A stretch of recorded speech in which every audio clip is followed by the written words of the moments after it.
Morning and good evening, all my fellow veterans, my brave men and women. Thank you tonight for tuning in to New Right Network Plus and the Veteran Nation with the Sergeant, me, Sergeant Bloomling, and the Skipper MT Arthur. How you doing, sir? Thank you for coming on tonight with me. Love you, brother. It's a fabulous day here. It's really great to be with you. This is our second show. I'm still pumped. I'm still excited. Everyone is tuning in right now on NRN Plus on Facebook, also on the OpsLens network. Make sure if you download that app, that mobile app, you can watch us. So that way, if you're out on the about, you can see us there. But we've got a great show today. And I'll tell you this topic that we're going to be discussing really hits home for me. That's great. And I'm so excited about our guest tonight, Bazzel. He owns this company called ARC, Association for Recovery of Children, a good friend of mine, doing great things out there. And that's what veterans do. We get together, we're a part of the community. And to all of our listeners, I was in Orlando yesterday. I just passed my real estate exam, so I'm really happy and excited about that. So I'm going to get all those veterans in Florida. I'm going to help you get your home loans and use your VA loans. It's a benefit for people who have served. And once you have that benefit and that entitlement, we want to make sure you're able to live in a home and take care of yourself. And we can't afford to have veterans who are homeless. It's a big push of this show. We don't want to have any veterans homeless. And today I flew to Pensacola. So even though I said good morning and good evening, I've been all over the place the last few days. So you know how it is. We got to shoot, move, and communicate. But we got a lot of great topics that we're going to talk about tonight. We have a lot of welcome and thank you for choosing that we can touch on affecting our military, such as on the USS George Bush. There's a breakout of coronavirus. What do you think about that, Skipper? You know, this coronavirus, it's very difficult. I live right near a military installation, and there's a lot of things, a lot of different things that they say. And for the military, what people don't understand is every commander gets to make those decisions. Those commanders, they're screened by headquarters in the Pentagon, and they're given that special trust and confidence. And the problem with that is there's how many commanders in the world. So that means there's how many decisions out there. So, for those of you who have service members in your life, just know that while one may have one thing that they can do, another one has something else they can do. And, there's just a lot of different stuff. I just came back from Ohio. Ohio's got different rules here than in California. So it's just the same. It's chaos all over. Well, here goes the thing. My dad was on the USS Katie Hawk. As everybody knows, I was in the Army, the 1st Infantry Division. But the Marines, you are a Marine. The Marines are under the Navy. Right. So what is it like in that atmosphere? Can you give the audience, there's a lot of Marines out there. A lot of guys are Navy, Coast Guard, got a lot of great friends out there that are in that space. Why don't you, if somebody was on a ship, someone that, a family member was serving and they were on the George Bush, what's that environment like for them? What would someone encounter and what are they facing in those close quarters? Well, I can tell you, I only spent 2 nights, my whole career, all 14 years active duty, 2 nights on ship. It's very cramped, even as an officer. It's tight. You can't move. Everybody's personal business is in everybody else's personal business. So you have to very quickly like the guy next to you. With that, with something like COVID, once one person gets it, you can pretty much expect everyone else is going to get it because there's not too many places you can go unless you're going up on the deck where the sea winds are going to take it away. But it's going to be difficult, especially for our Navy. It's an incredible challenge. But, as we've seen with our Navy, they adapt, they overcome. I know they're going to do great things with it. So, my best to them.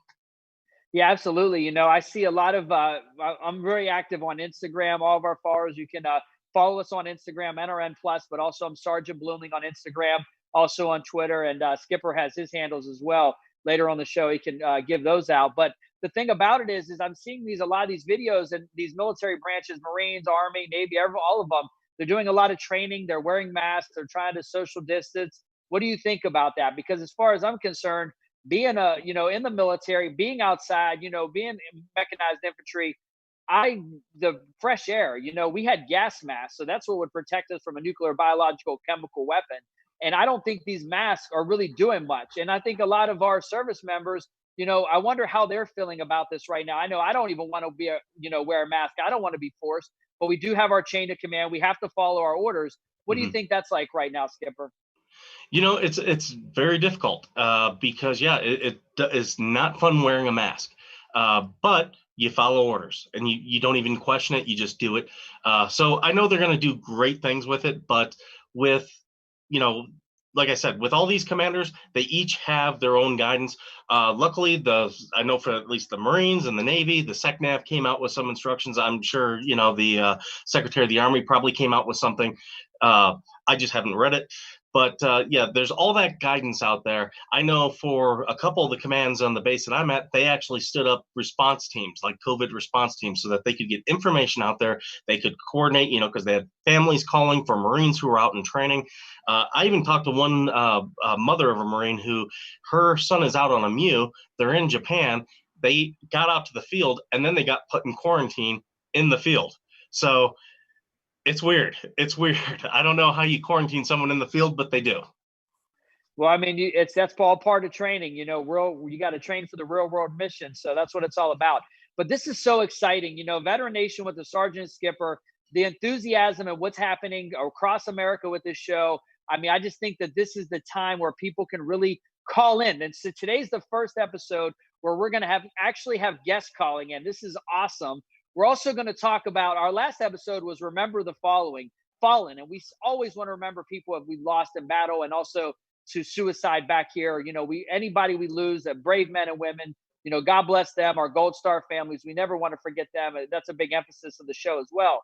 But today we're going to talk about veterans who are out in the community every day combating human trafficking. As everyone knows, I was running for U.S. Congress in Florida District 21, and it was a major platform item. So I connected with Boz and a lot of other organizations because I believe the children are the future. And that's one of the things that's happening right now. Our youth are being indoctrinated. So we're seeing a lot of these gaps that are happening, but our military plays a major role in this. And I'm interested in having this great discussion, especially on this live open forum. And with that, we're going to bring in Boz. Thank you so much for coming on tonight. You're a great friend. And I think I love what you're doing for this country. And I love what you're doing for those innocent kids and our babies, because that's our future. Thank you for coming on, Boz. Thank you, Michael, for having me. It's good to be here on your second show here. I'm honored. Thank you. Yeah, absolutely, man. We got a lot of great things happening. But what's been going on with you? I know Black Lives Matter. We got a lot of these protests. We got Antifa. We got a lot of these nationalists that are out there. We got a lot of hate groups that are out there. And we also have a faction of individuals who want to destroy the Constitution and destroy America. Why don't you give us some updates and some of the viewers a little bit about your background and who you are? Sure. I'm a Citadel graduate, former captain in the United States Marine Corps. I was one of the Marine Corps' first counterterrorism officers to develop that program out. Was recruited by the CIA to Special Activities Division. Was a paramilitary case officer from 85 to 96, and then got out, started the Association for the Recovery of Children, which is probably one of the oldest NGOs for child rescues in the United States. And it is a nonprofit of former intelligence, military, and law enforcement officers that are dedicated to the safe recovery of missing and exploited American children. That all began for me, obviously, when I was assigned in Mogadishu in 1993 during that time in Somalia during the Civil War. Most people remember that, Michael, from the movie that followed, Black Hawk Down. That's their reference point for that. And then from that point on, continued to contract, as most veterans do, with various PMCs, paramilitary companies, or private military organizations, and then continued to do that to pay the bills. Ended up in the film industry for a while, still have a hand in that. I was co-star on an NBC show called The Blacklist for 4 seasons as the commander of Red Reddington's Mercenary Army, which was a lot of fun. It's always fun to shoot and be shot at and not have real bullets in the game, which is always fun. And continue to do that as well, my film industry side, so that I could pay normal bills, because all of our donations that go towards the Association for the Recovery of Children go specifically to operations. Nobody on our staff gets paid a penny for what they do. We have a great staff of veterans, with the exception of one person. Our director of human trafficking is Tina Paulson. She's not a veteran, but she probably should have been. She has downrange time in some of the dirtiest, nastiest, gang-infested child trafficking areas in the United States. And so what we do, and you know this, is that when all local, state, and federal law enforcement efforts have been exhausted, we get involved and we rescue children, kind of in that environment. So that's the primary. That's what I do. But in the midst of doing that, anomaly, I swear, it's the best way I could explain it, has occurred in the United States. And it is basically, make no doubt about it, it is a globalist attack on the United States to destroy our nationalism and everything that we know as American. And it has come in the form of misrepresentation of racism with organizations that are Marxist organizations like Black Lives Matters, along with Antifa.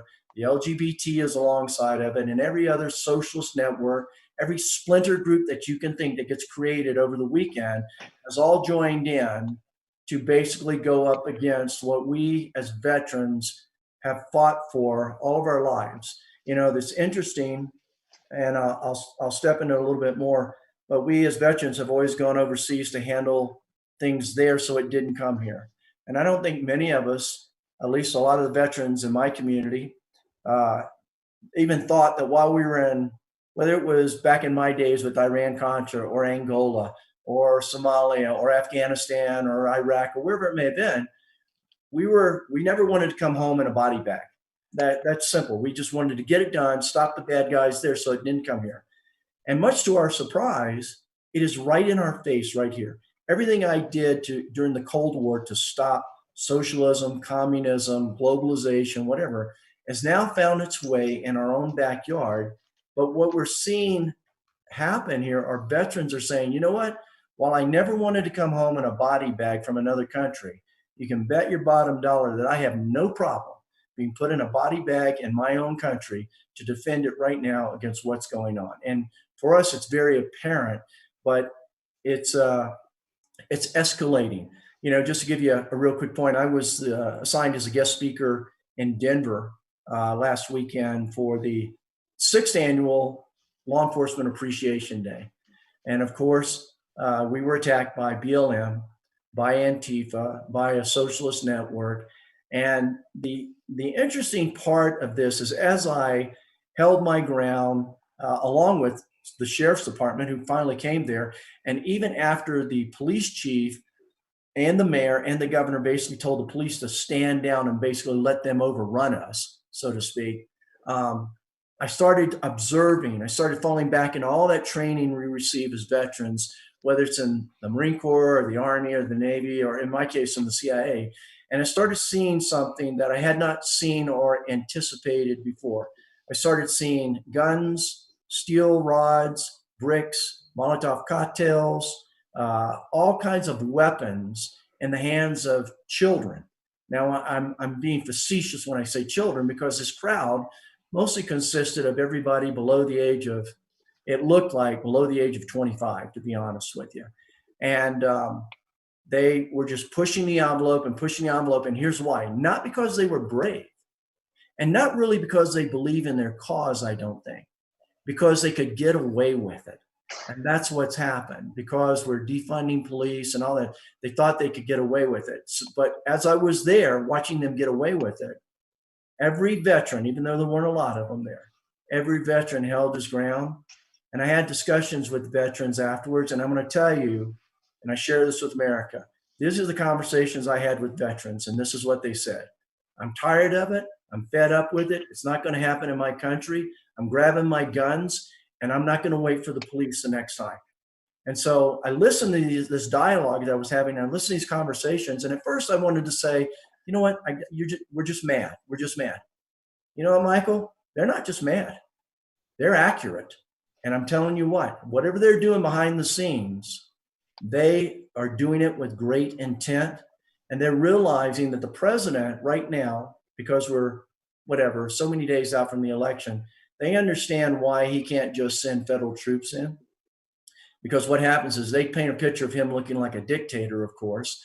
And then, of course, he wouldn't get reelected. And then we would really be in trouble, because we know what would happen if Trump doesn't get elected. We will be in civil war. There will be trying to take weapons. I mean, it doesn't have to be Joe Biden. It can just be anybody part of the Socialist Democratic Party. We know, and also what's really interesting, and I'm finding out, is that, we talk about the deep state, and there is a deep state. We know that because with ARC, we have a relationship with the Department of Justice and other people in Washington. So we get to feather out what's true and what's not true. But here's what's concerning me right now, and I'm glad we're able to say this on this network. There are a number of veterans I'm finding out that are actually attached to the deep state. Believe it or not, there are high-ranking generals, high-ranking officers that are actually part of, they're hardcore democratic socialists that are part of this narrative to actually get rid of the United States. We saw it during Obama's time when he started pulling people out of the Pentagon and started replacing it with people that believed that the way he believed. We saw it when he put John Brennan in charge of the CIA, who converted to Islam. He was Obama's foot soldier. So now we're looking at Brennan, we're looking at Comey, we look at Clapper, we look at all these people that now they're getting caught with their pants down. But what we failed to look at or ask the question was, how many veterans are actually part of the deep state? And that if there was a coup to take place, would actually side with the Socialist Democratic Party instead of, not necessarily the Republican Party if they don't want, but with good patriots to really protect and defend the Constitution. And what I came to realize was, just like when I was in the CIA, we were always looking for moles. We're always looking for double agents. Guess what? Even within the veterans ranks, we're getting it. I'm seeing veterans now marching with BLM. Now I don't know if they were dishonorably discharged, and I'd like to think that's the kind of veteran they are. But I will tell you, for veterans, we need to hold other veterans accountable and say, wait a minute, when you took that oath to defend the Constitution against enemies foreign and domestic, did you really mean that? Or did you just sign up so somebody could pay for your college, and in 4 years after you do your time, you get out and decide to do something else? And this is what I'm seeing occur right now. You know what, boss? Thank you so much. And that's why I love talking to you, because you have so much intelligence and an insight into the real issues. And there's so many different things to talk about. I'm just going to go over a few of them and let you respond. And Skipper, if you have anything to say.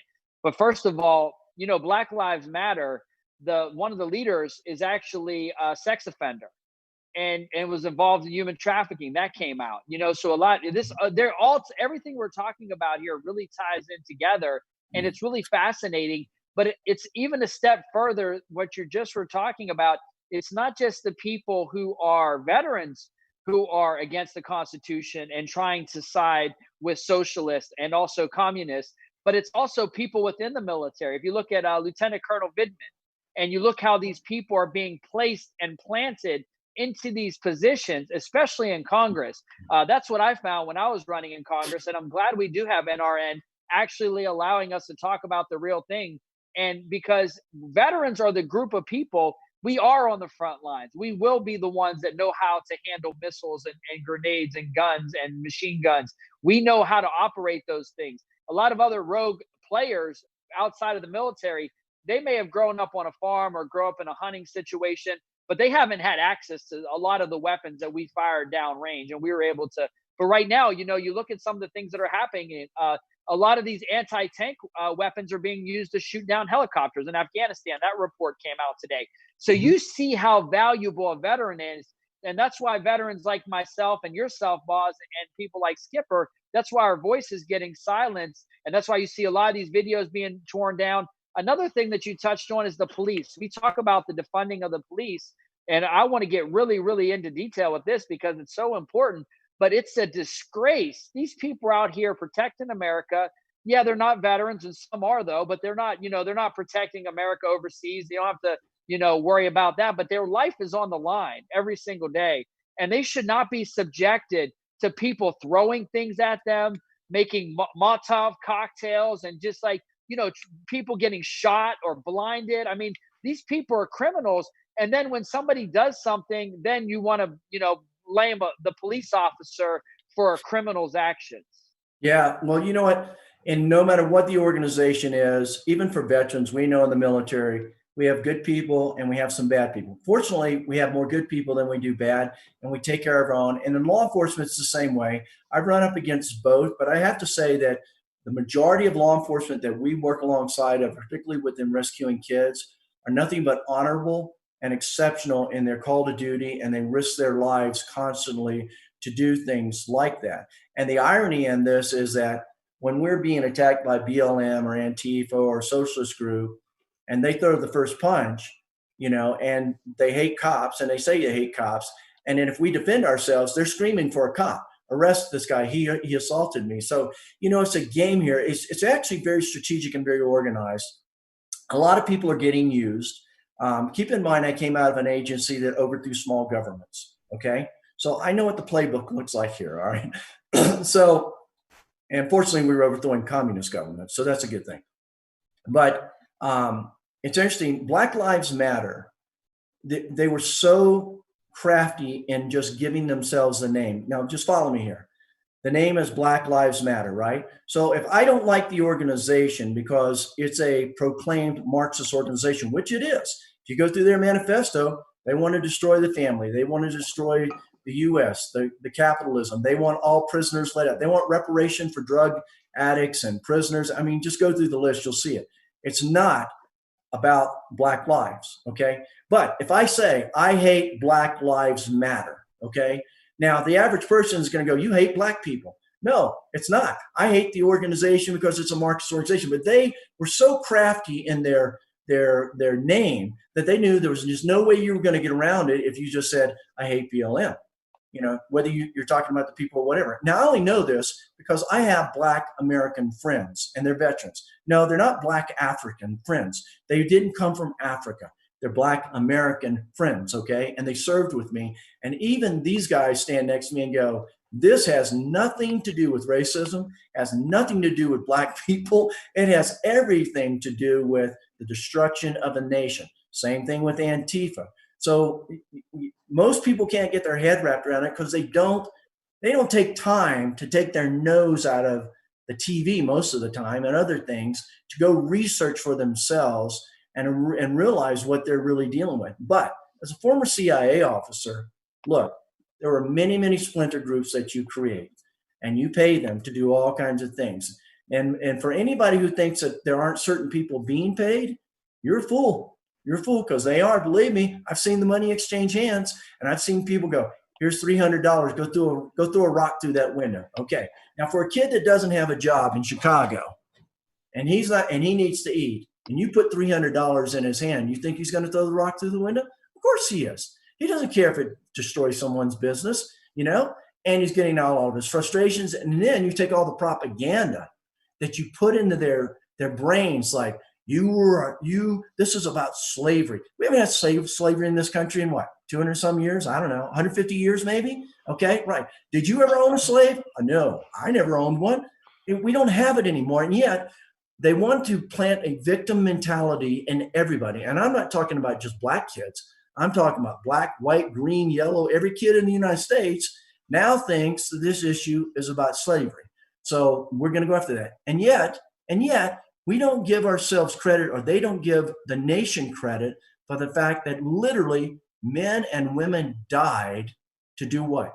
Get rid of and abolish slavery. So I think we did a pretty good job with that. No one was ever saying it was right, even though it was the norm across the world. And if you really want to get down to nuts and bolts, then you can take them all the way back and say, guess who sold who into slavery in the beginning?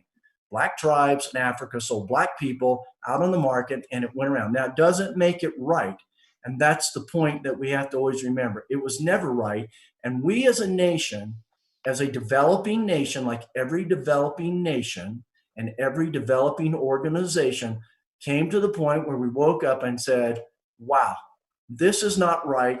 Let's take corrective action and let's do something about it. And guess what? We did something about it. And yet, you still have people trying to make that the narrative, and it's not true. It's a firebomb is what it is, because you and I, we know we have been downrange with our veteran buddies of every color, every race that you can think of.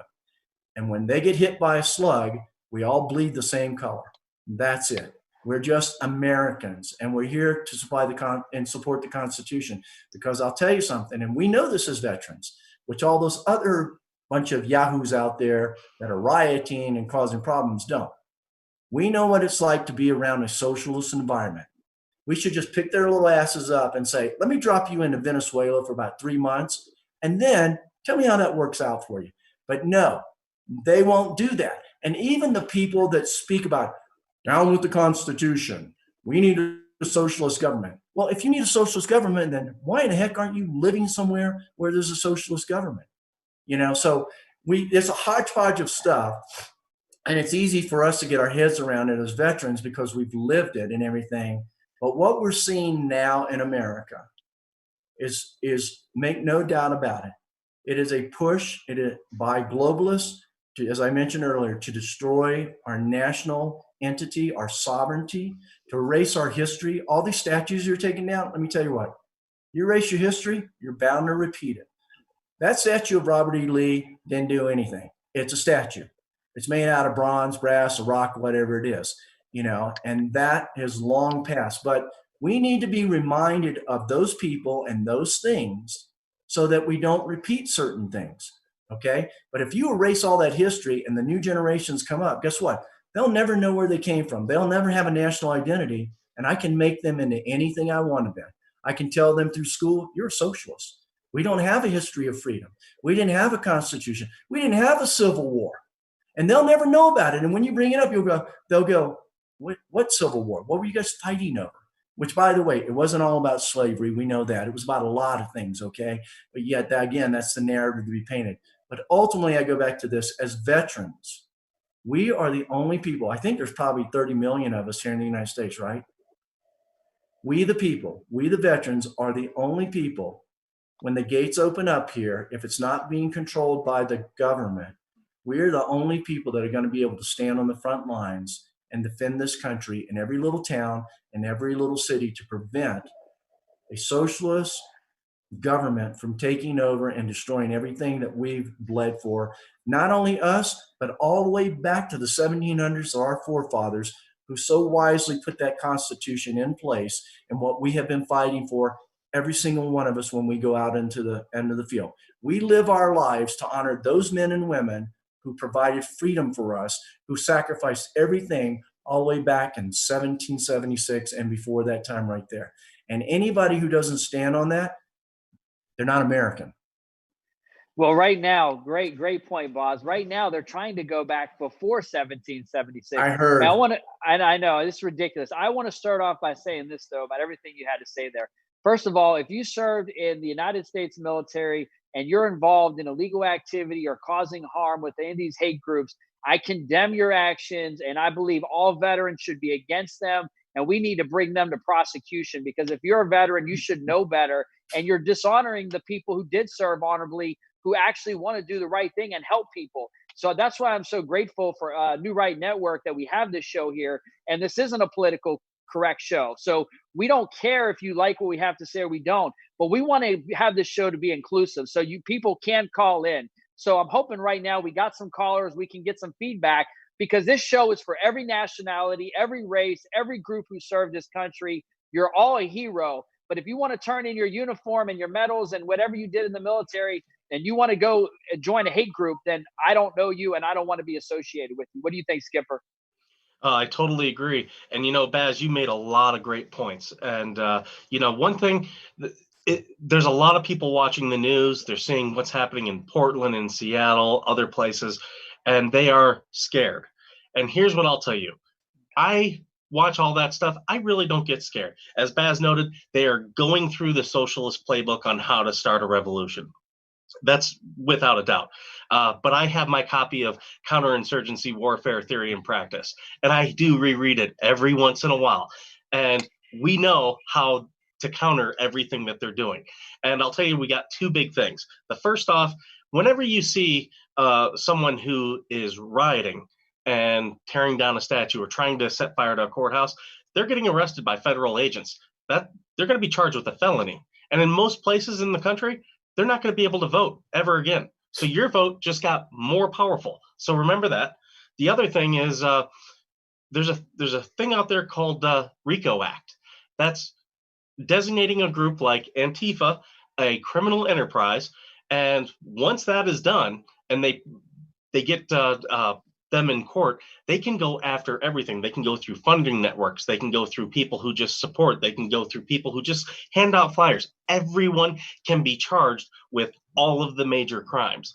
So when I watch what's going on, I have full faith that our federal authorities who are and our state authorities who are cracking down on these people, it's going to come to a head. And that pendulum, it's going to swing. And when it swings, that door is going to shut hard. Baz, I do have one question for you. Yes, sir. With finding children, I do know that with SVU officers, there's a high turnover rate, and you've been doing this for years. Can you just explain a little bit how tough it is when you go in and save children from child trafficking, and just the emotions that you go through? Yeah, Skipper. If I may kind of come from the back to the front, we try not to make it an emotional issue. We've been able to compartment those things. We've been doing it for so long. We keep it just like you would any mission that you went on downrange. It's your 5-paragraph order. You know what you've got to do. You go in, you teach your men not to be safe. You teach them to be brave, because there's nothing safe about it at all. But we try to be very, we use a lot of our tradecraft, a lot of our training to be very surgical with every mission that we have. Some are more dangerous than others, particularly if we go after a kid overseas that's in a cartel-controlled area. That's obviously a little bit more dangerous. If we go after a kid in Compton, Los Angeles, where the Bloods and the Crips have those kids, that can be dangerous. And so while it was dangerous at one time because you're dealing with gangs maybe or cartel, it's now even more dangerous because now everybody's got weapons have been distributed. Law enforcement has been defunded in some places. And so now crime or crime syndicate type style is being applied in those areas. We're seeing thugs, we're seeing more trafficking. And so right now, if a child disappears, Skipper, they dial 911, a mom's not going to get a call, most likely not going to get a response from the police. So that child's going to be gone and trafficked, who knows for how long. We're actually looking, because of all of this stuff that's taking place in America right now, we're looking for a threefold increase when the dust clears after the elections, hopefully, in missing children. Last year, $26 billion in child pornography in the United States. Ask yourself this question: where are they filming the children? How do they transport them from point A to point B? Who's photographing them? Who's taking advantage of them? How are they getting shipped overseas? So while all of this stuff, this turmoil is happening in America right now with BLM and Antifa and whatever it is, it's a big distraction, so to speak. But it's just enough distraction that the bad guys, the very well organized and orchestrated child trafficking organizations, are having a heyday. They're having a heyday, not only with these distractions because of the COVID thing. Kids are at home, their parents aren't watching them. So now what we're trying to see is an increase in children literally on their computer or on their phone, not only sexting, but sending nude photos, because they'll get in touch, a perpetrator will get in touch with them and say, hey, for $200, I'll put this through PayPal. Here, take your clothes off. Okay, so they do, right? After about a week of that, they're starting to say, hey, you got $200. How would you like $2,000? Meet me down at Starbucks and let's talk about it. Kid leaves the house, goes to Starbucks, parent never sees them again.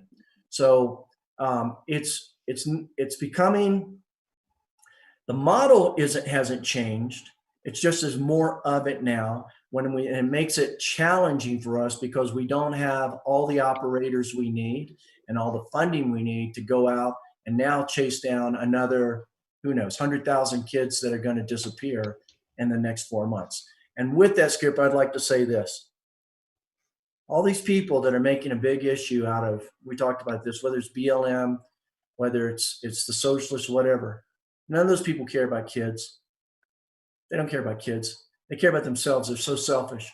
Their agenda is so selfish. Last year, we had 800,000 children missing in the United States. Child sex trafficking and slavery. And every time I hear these groups start talking about slavery, I just want to have a word with them and say, seriously, you talk about slavery. You've never been a slave in your life. I mean, I've got 800,000 kids out here somewhere in the United States who are slaves. And they're every color and they're every race. And your community's not doing a thing about it. And in fact, if you want to know the stats, guess what? 78% of the perpetrators, the pimps out there, are this color. And 35% of the buyers in the United States are this color. And they're all from your communities. And you're not doing anything about it. And this is the future of America. And nobody cares. You don't care. What you care about is destroying the nation instead of healing it. Tell me about slavery. I know what it's like because I'm in the fight. If you want to talk about modern day slavery, I deal with modern day slavery. Kids caged up, kids beat, kids tortured, drugged, raped 20, 30 times, and none of these people, almost none of these people, it's impossible, that talk about slavery have ever been a slave. And yet these kids had, and they're too busy out there burning the flag, destroying Chicago, Minnesota, Portland, whatever it may be. And they don't give a rat's ass about the people that mean the most to us here. And that's the future of our nation. Absolutely. And you know what, Boz, that's what Nadler's saying. It's all a hoax. It's not even real. But here goes the thing that's really important to think about is that we have to do something and we have to stand up. All the propaganda, all the lies, exactly what you're talking about. We have to be accountable. And that's what we have to do is turn to our leaders, our so-called leaders who are supposed to be leaders, and actually start doing the real work of the people. But the problem goes back to the deep state. That's what we were talking about. You have governors, you have mayors, you have county commissioners, you have school boards, you have this indoctrination where these people have been planted, such as AOC and other people. And these people are creating the demise and they're spreading the propaganda through social media. Social media is a major platform. And you look at China with Snapchat. How is this international spy organization, basically this deep state, they're able to access this technology, and that's how they're infiltrating Americans. And that's a big part of what's happening. But we also have a caller on the line, Vic, and I'd love to have his input and what if he has a question for you, Boz, or what if he has a statement to make. Vic, thanks for calling into New Right Network Plus. Hello, Vic, are you there?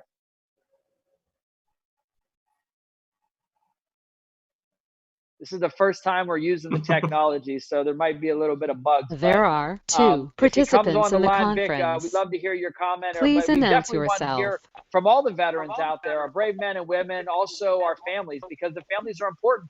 Because there's a lot of military families that are being impacted by human trafficking. These 800,000 kids, some of them are veterans' children. And you could be downrange and your kid comes up missing. I have a 16 and 14-year-old, and my ex-wife tried to put my daughter into modeling, and I was really worried about that when confidential information is put out there, because these people are using these platforms to get a hold of kids. What have you seen there with the modeling agencies, international modeling agencies? This ain't like 30 or 40 years ago. The same modeling agencies, it's totally different now. Why don't you talk about that a little bit, Boz? Yeah, it's not there are legitimate agencies out there, but look at it more like this way. If you're a perpetrator, you have to have a very creative way of collecting your commodity, your children. So you're going to look at what's already established, what's the motivation of children, what do they like to do, what do they like to go to, what motivates them, and you're going to find a way in there acting or pretending to be something that they like in order to basically pull them away or get them in the traffic. It could be a modeling agency. It could be the equestrian team, because you like little 9-year-old girls that ride horses. So you know that if you become an equestrian instructor, you're going to do it that way. So every organization has to vet to make sure it knows who its people are. Churches, organizations, schools. Look, we've seen pedophiles, we've seen traffickers across the board, almost in everything that you can think of. Look, we just had that big old thing exposure about Halliburton over in Bosnia. Remember that whole trafficking issue we had with them? That was a big old corporation, and now they're being investigated and being looked at. And actually, a former I don't want to misquote, but I think he's a former Army general. He's in prison now for child trafficking. I just came up last week. So you just have to be aware. And particularly now, because we're in such a late age of technology, you got to know what your kids are doing online, who they're talking to. They may think they're talking to another 7-year-old, and it's not. Maybe it's a 27-year-old, and he knows how to talk the language. He knows all that kind of stuff. So in a nutshell, Michael, children are a target, and they are a commodity, and they bring a lot of money. And there is a very evil business model out there that gets its claws into our most precious asset in the country. So I say, no matter what it is, even if it's a modeling agent, and model agencies we have that happen a lot overseas, where I remember girls from Russia would go to Italy to be a part of a modeling agency, and then they get shipped off to Dubai, and they're not in a modeling agency. They're in trafficking. So that's one. It's just one type of business that because it's a business where it attracts more girls than it does boys most of the time, modeling. So you just have to be aware of all of it. Why do you think parents don't use the settings on the phone with the parental controls? Because there are some measures in place. You do have a lot of spyware and different information where people can override that stuff. But why don't you think parents are more aware? Or do you think, like you said, there's too many distractors out there and they're not really drilled down? It's all of that. There's distractors. There are parents that don't take the time. There are parents that don't have the time. There are parents that don't have the education to understand really how computers work, how all the apps work. It's just a combination. I tell parents, look, if you're gonna put a computer in front of your kids, then you need to know everything that your kid knows about that computer. If you're not willing to take the time to understand it all, then don't put it in front of them, because you're basically just putting your kid in the backyard and saying, here, somebody come along and take my kid. That's it.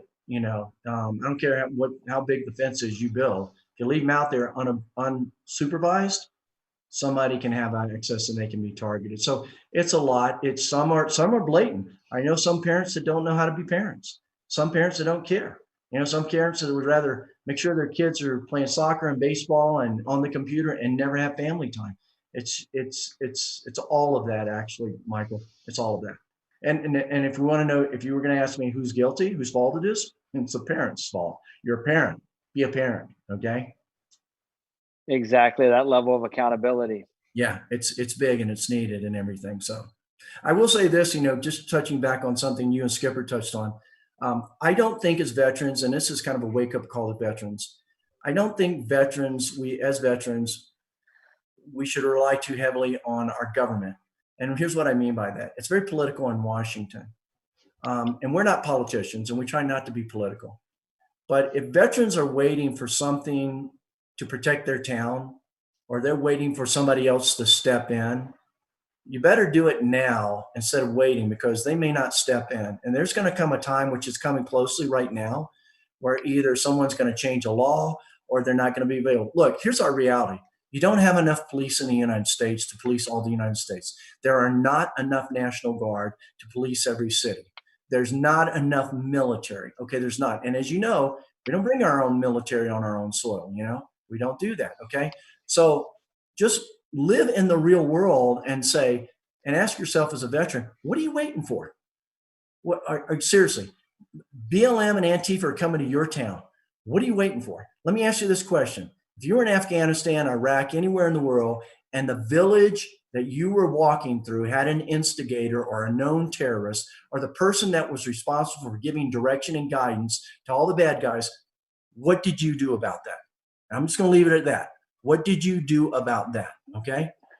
I don't know the answer for everybody, but I'll tell you one thing. That problem didn't exist very much longer. So when you look in the United States, here's what I ask veterans. If you recognize there's a problem here and you know who the problem is, what are you doing about it? That's it. Absolutely. What are you doing about it as a veteran, a skilled veteran that has years of experience of making sure that you took care of the problem over in other countries so that nobody ever shot your men again, so no one incarcerated you, so the next village, the children weren't raped and destroyed or their heads weren't cut off? What did you do about it as a veteran, a qualified veteran? I'm not talking about a civilian that doesn't know what to do. That's it. And so in America, what I'm seeing is this. Everybody's trying to be politically correct. We are literally letting people stand in the midst of us who want to burn our flag, who want to destroy the United States. They are so bold about it that they literally will stand up in Congress and other places and say, this needs to come down. America needs to be erased. It needs to be a socialist country. And yet, I always sit back and listen to that and I go, why isn't something being done about that? That could be done about it, and that problem wouldn't exist any longer. I don't know the answer to that. I'm still waiting to find out why we're not. But I will tell you this, eventually, this country will get pushed into civil war if we're not careful. And the lines will be drawn. And it will not be lines between Democrats and Republicans. It will be between patriots and socialists and globalists. And when that happens, you will have no control over what veterans do with their own little groups. Those veterans will put their 782 gear back on, and they're going to go to places, and they're just going to say, I'm taking care of business. And this is a message for all of those socialists and all of those people on the Hill that think that they are so elite that they cannot be touched. Let me explain something to you, and I'm not saying this will happen, but there are veterans out there that can reach out and touch you from 1,700 meters, and they would gladly do it. And I know that because I hear the discussions going on right now. And I don't care how many bodyguards you have around you. I don't care how elite you think you are. When it comes to protecting this country, if those lines are drawn, that is what's going to take place. And those people who are socialists and Democrats and who want to destroy the United States, they're going to have to either go underground or they're going to have to know that their time's coming. I know this for a fact. I'm predicting it. I've seen it happen before, and I'm listening to the rumblings, and I know veterans in America, and they're qualified more than anybody else. The interesting thing is most of these people that get this self-induced legends in their own mind kind of attitude because they've been elected to someplace, they think they're untouchable. I got to tell you something. They've never been downrange. They don't know the quality of the veterans that exist now. I saw some pretty sharp guys come out of Iraq and Afghanistan, saw some sharp ones come out of Vietnam, saw some that are still sitting around here. And I'm telling you what, they are underestimating the patriotism of American veterans. And it's not going to surprise me when the news says person X has been assassinated. It's not going to surprise me. I'm not pushing it. I'm just telling you, I listen to the rumblings. Even when I talk to my friends in the FBI, they are going, we know this is going to happen. We don't want it to happen. It's getting pushed to the edge here. And we know the quality of people in here. What do we classify them as? Are they going to be classified as a veteran? Are they going to be classified as a domestic terrorist? Are they going to, you won't get to classify them. You know why? Because you won't see them coming. Absolutely. That's very true. And you know what? And that's the truth is that veterans are going to be fighting veterans because we're the ones who are trained. You know what I mean? That's the crazy thing. The draw. It's just like the Civil War, the North versus South, brother against brother. You go across a certain line. One person thinks a certain way. Another person thinks a different way. I mean, really, that's what this country, we've been fighting this from our inception. And the time is now to really act. We have to stand up. We can't just be a participant. You have to actually go out and do something. And you can't be a spectator. We have to actually be a participant. And we have to take that training because that training, we're used to using it downrange, but we're going to have to bring it back home because this is where the problem is. I mean, if you're called, your number's called, and your ticket's punched, you got to go where you're called. Well, you are. And I think that it's safe to say, but I think Skipper would agree, you would agree. We hope that never happens. Look, war is an ugly thing. Bloodshed is horrible. When I looked at cities like Minnesota and Portland and everything, I thought some of those cities, I was looking at places in Syria that they had just destroyed all those things. And I thought, wow. And that's just a glimpse into what you don't want.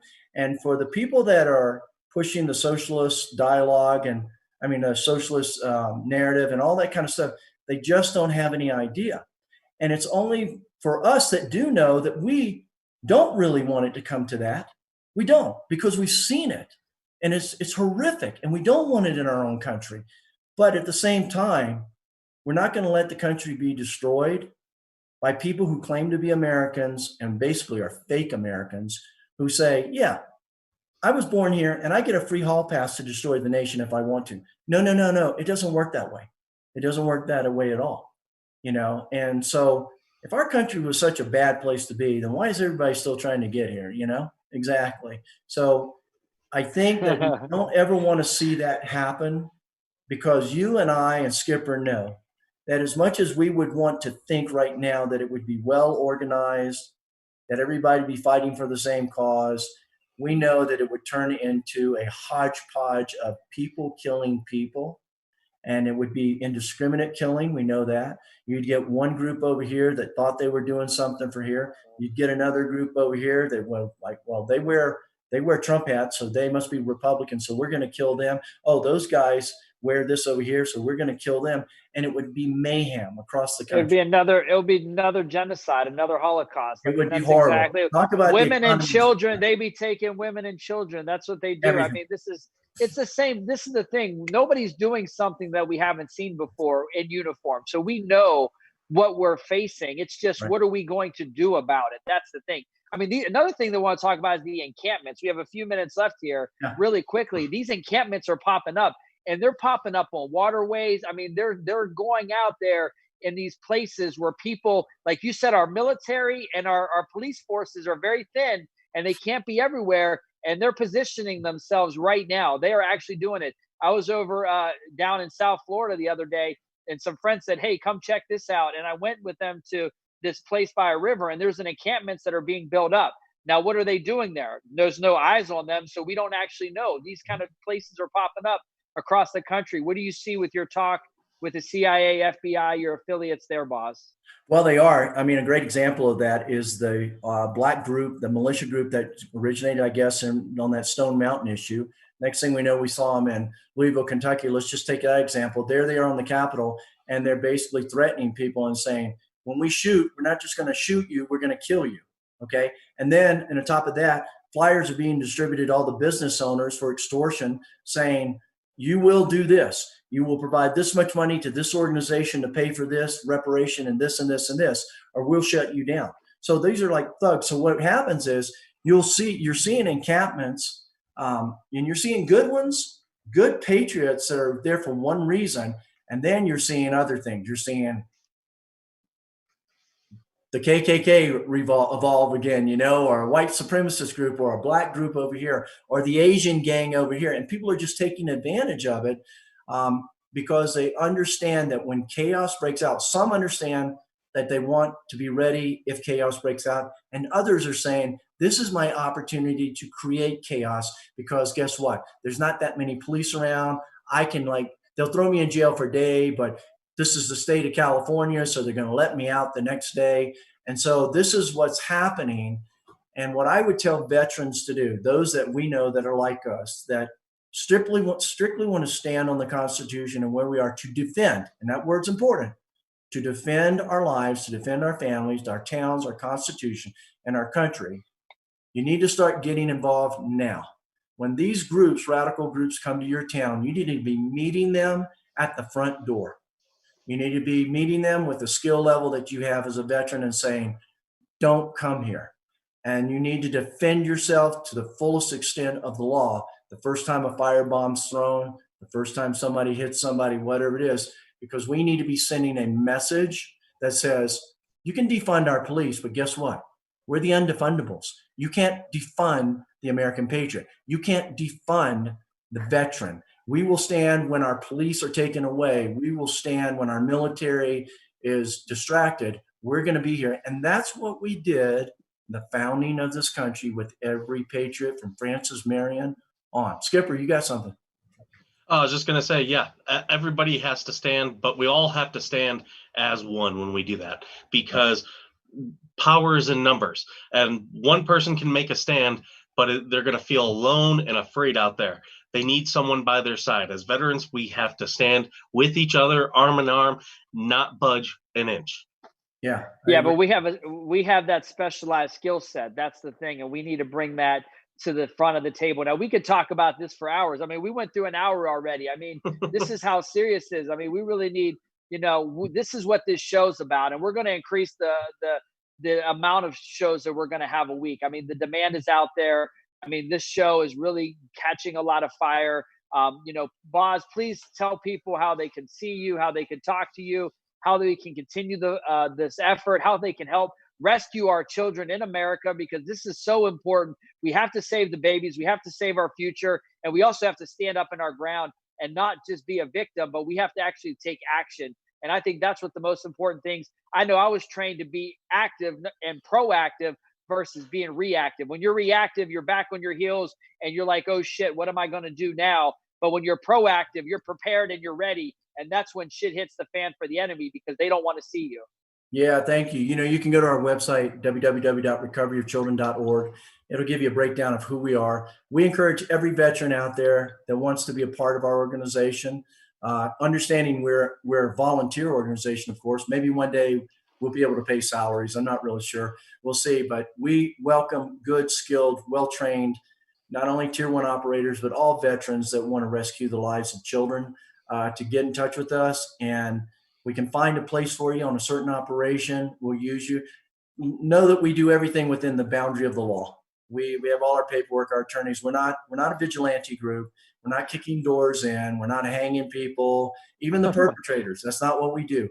We surgically get in there and we get the kids. And in addition to that, we're starting up a national safe house program where we can actually take veterans that are skilled and basically pick up these kids and get them to a safe house before they get to a restoration center without any footprint contamination. We're not going to tell you where those safe houses are, but I will tell you this. We're looking for veterans to fill those slots as well, because it's going to explode in the United States. Because as you know, safe houses are a great thing to have. And I mean, good safe houses, not the ones that people go, we got a safe house. It's over here at 13th and 29th Street. You know, that's not a safe house anymore. So, yeah, please reach out to us. You can find us online, and they can always contact you and your great show, you and Skipper, if they need to get in touch with us also. Oz, thank you so much for coming on today. I could just sit and listen to you so much. So I really hope that you would come back and be a guest again on our show later. Thank you. That'd be an honor. Thank you guys for your time today. I really appreciate it. God bless you guys. Have a great day. God bless.